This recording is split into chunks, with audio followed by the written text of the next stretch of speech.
عايزاني في ايه يعني؟ السلام عليكم ورحمه الله وبركاته. حبايبي عاملين ايه؟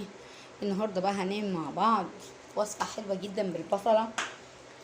نجيب كده بصلايه وهنقطعها بالشكل اللي انتوا شايفينه ده. نقطع كده بس ايه اول جزء كده،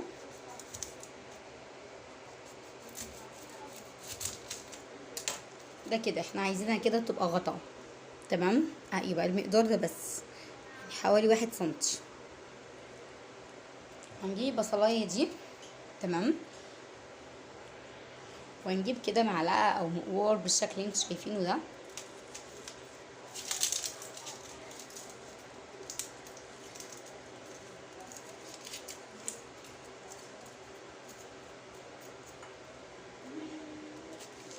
ونطلع البصل اللي جوه ده. طبعا البصل اللي جوه ده احنا مش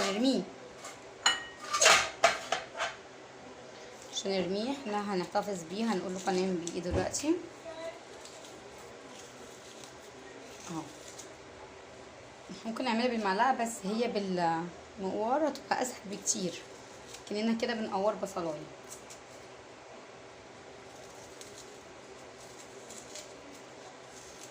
طب الوصفه دي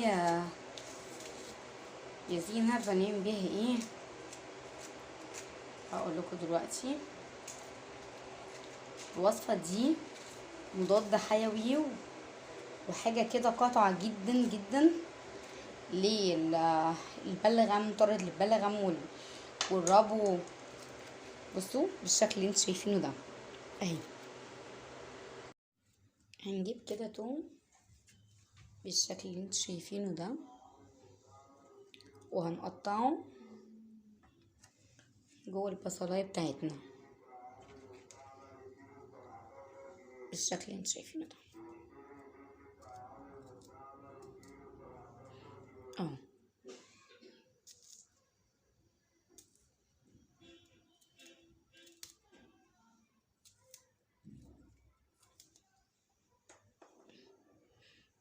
كده التوم برضو مضاد حيوي حلو قوي قوي، معروف من ايام قدماء المصريين. وانت لو خدتي واحده كده على الريق حلو قوي، بتنضف المعده، بتقتل اي جراثيم اي ميكروبات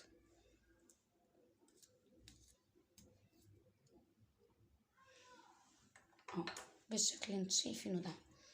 هنحط بقى جنزبيل، نحط كده معلقه جنزبيل، نقلبه كده في الثوم،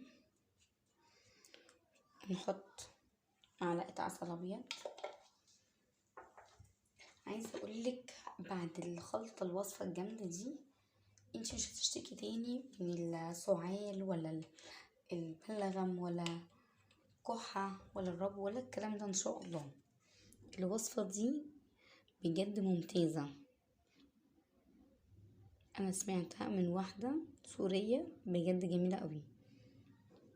هنحط كده العسل ده بقى مع الثوم مع الجنزبيل مع البصل هيعمل هيفرز كده انزيم حلو قوي قوي. وكمان انت لو عايزه تعملي عسل طبيعي، لو جبتي بصله زي كده من شام نفس الكلام، طلعنا اللي جواها وحطينا سكر وسيبناها ليله، بجد هتعمل عسل طبيعي حلو قوي.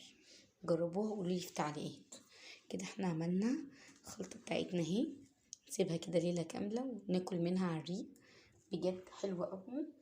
والعسل غذاء شفاء للناس، والرسول صلى الله عليه وسلم ذكره قال فيه شفاء للناس، مضاد رهيب للجراثيم، بيدي طاقة. الخلطة دي يا جماعة بتدي طاقة حلوة قوي قوي قوي. هنغطيها ونسيبها كده. الفيديو بتاعنا يبقى خلص. اشوفكم في فيديو جديد، واللي اول مرة يشوفني ياريت تشتركوا لايك ودعموني يا جماعة ورب اللي كنت نفسه في اي حاجة تتحقق. اشوفكم في فيديو جديد، والسلام عليكم ورحمة الله وبركاته.